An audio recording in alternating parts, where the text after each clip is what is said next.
Companions, the last time we spoke, I promised that I would tell you a bit about what I saw at the Waterhole that we came to around midday.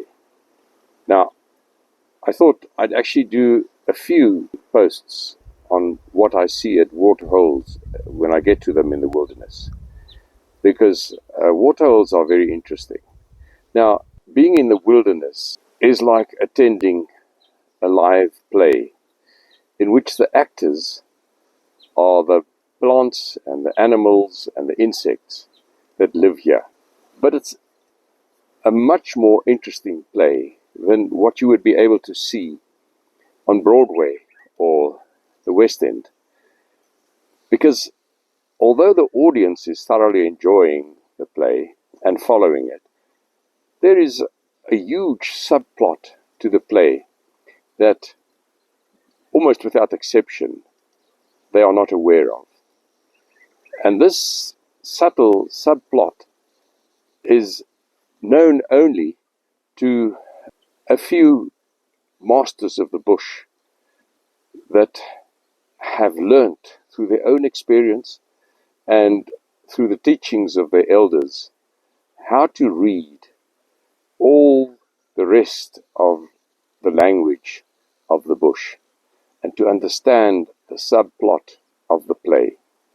Now, I have had the privilege to work with masters like that, and I've learned from them, but I'm but a poor reflection of a true master. A true master in harmony with the bush is like listening to a beautiful symphony.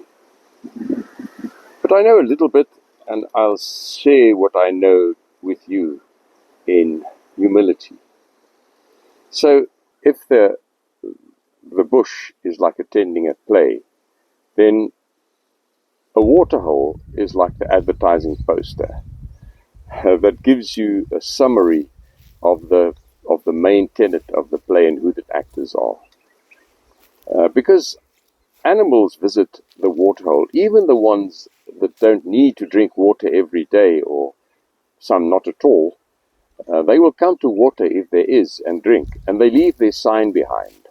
And this tells a story, and that is the story that I love to decipher when I get to a waterhole. But it's an obscure glimpse into what the story is.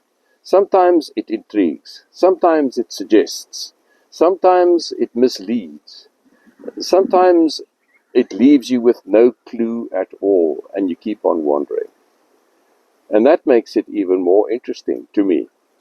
Now, this waterhole appeared to be quite an important water source in the area for the animals, because there were lots of tracks around it. And it was quite big for a felt waterhole. It consisted of several pools spread over an area, and the water was not bad by felt waterhole standards. It tasted acidy and sour, but it's drinkable for animals.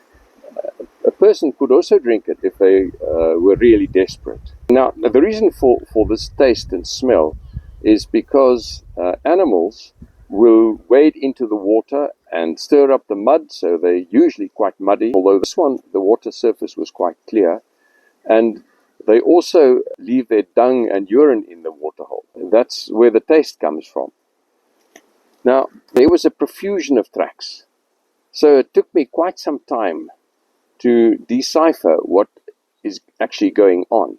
I managed to figure out that most tracks were elephant, a lot of sable, and quite a lot of buffalo. But there were also zebra, blue wildebeest, kudu, some wild pigs, including a very small piglet, even a lone giraffe, and then, of course, the smaller buck like steenbuck and duiker. Now, only about 30% of the spoor around the waterhole I thought was like fresh spoor, in other words, made in the last 10-15 hours. That's already quite old. So most of the spoor was older than that. Now, that could be because there are lots of other waterholes that the animals can visit, and they don't need to come to this particular one. But then I noticed that even the freshest spoor there were about 5 or so hours old. And that suggested that animals came to visit it at night, because it was just after midday as I was walking around the waterhole. And I also found a buffalo wallow on the side where the mud had started drying where it was exposed. So it hadn't been wallowed in for quite a while.